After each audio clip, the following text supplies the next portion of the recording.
Recordemos. En el último momento, Onan se dio cuenta de que había sido utilizado por el genio de la especie. Comprendió que le dedicó su vida a algo más.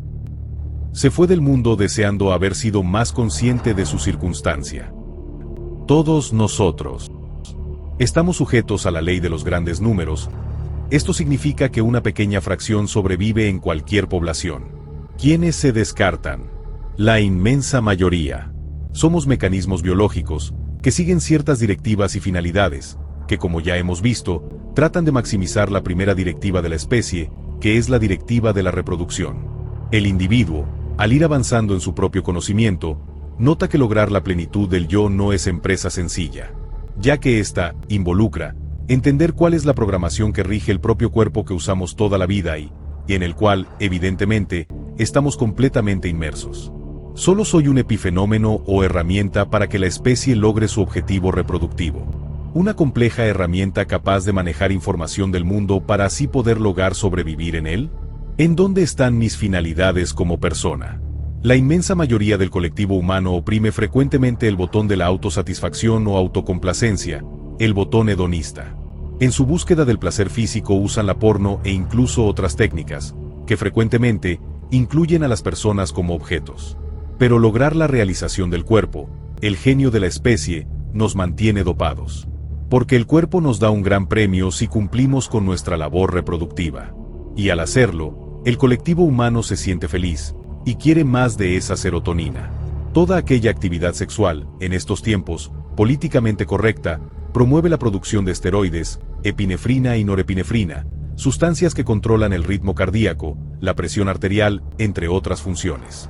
Las relaciones sexuales dan lugar a un cóctel de hormonas maravilloso, que implica catecolaminas, cortisol, insulina y glucagón. Y esta adicción distrae al colectivo por años. Y el seguimiento de esta directiva del genio de la especie se identifica con la felicidad. Pero al final, el valor de las otras personas y el valor de uno mismo se pierde. ¿Qué quedó al final de la vida de Onan? Una herramienta que cumplió obedientemente las directivas impuestas en su programación, que realizó los objetivos del genio de la especie. Y como todos en el colectivo humano, al final, Onan muere, contento y distraído, ignorante de su propia existencia y potencialidades sin realizar. ¿Qué será de él después? No se construyó a sí mismo. No se cultivó a sí mismo. Pero cumplió siendo una obediente herramienta.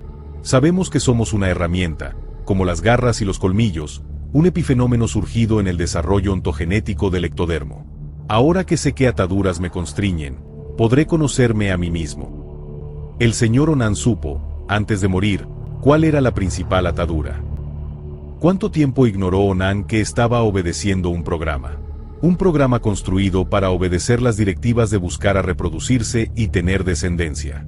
La ratita del experimento de Peter Maile y James Olds, en 1953, mostró que tan extrema puede ser esta búsqueda del placer.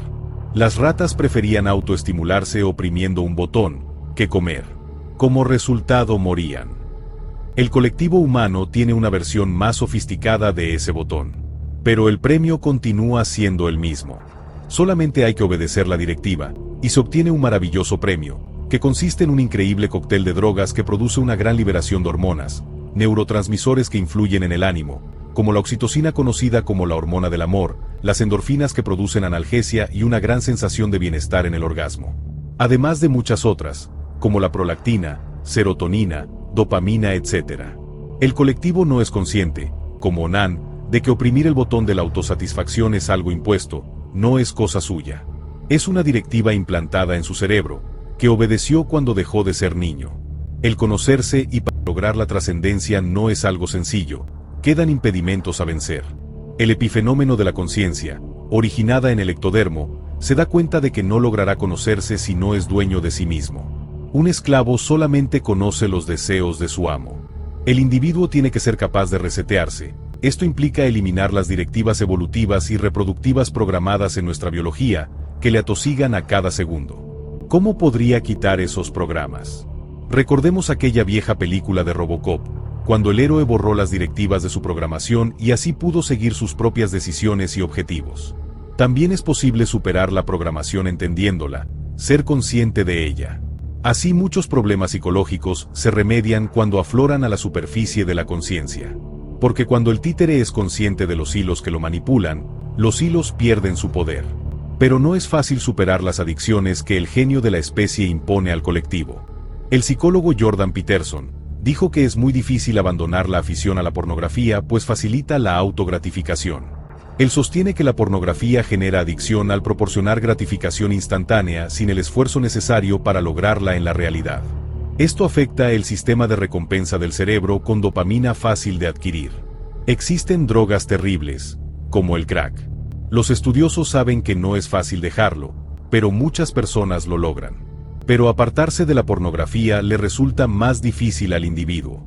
Esto es importante, porque es muy difícil dejar la mayor recompensa que se le otorga al colectivo humano. El colectivo está acostumbrado a la práctica de la masturbación activa, con todas sus variantes. Todo se reduce a conseguir la recompensa que nos da el genio de la especie. Esta conducta, de oprimir el botón hedonista, ayuda muchísimo al incrementar la población de la especie, pero distrae al individuo, alejándolo de sus propios objetivos y búsquedas de trascendencia. Pero la cultura Onan está orgullosa de seguir el camino del hedonismo. Las moscas y demás animalillos pululan, es decir, comen, evacúan, duermen, copulan intensamente, y así sobreviven. Lo mismo hace la mayoría del colectivo humano, también pulula. Pocos individuos, dentro del conjunto humano, se esfuerzan por la excelencia, la calidad en su ser, por aprender, superarse, en fin, por trascender. Pero la inmensa mayoría está adormecida, contenta en su culto del onanismo. ¿Cuántos se van a salvar? Muy pocos. ¿Este conjunto de personas, distraído, va a trascender? Difícilmente. Pero existen algunas personas que no les interesa la pornografía, ni siquiera comparten los frecuentes impulsos de Onan por oprimir insistentemente el botón de la autocomplacencia. El objetivo de sus vidas es muy diferente. Hay personas que tienen relaciones afectivas sin necesidad de recurrir a las relaciones sexuales. Estas personas, conocidas como ace people, asexual, célibe natural, pueden sentir otros tipos de atracción, como la romántica, intelectual o emocional. El celibato es un estado de abstinencia sexual, que se hace por voto. Se resiste al deseo de la autosatisfacción, se resiste a oprimir el botón hedónico. Mientras que el célibe natural no tiene que esforzarse por ignorar al sexo ni la pornografía, simplemente no le interesa, no le hace caso. Concluyamos. Si el colectivo humano vive entregado a las necesidades biológicas animales, logra los objetivos de la especie. Pero si vive ignorando en lo que puede convertirse, entonces, nunca será. Eso implica no salvarse. Recordemos que los que se salvan son muy pocos, y curiosamente, los célibes naturales son extremadamente escasos, y ellos tienen más posibilidades de explorar su propia humanidad, alejados de las distracciones impuestas por el genio de la especie. Recordemos algo muy importante. Uno se convierte en lo que ama.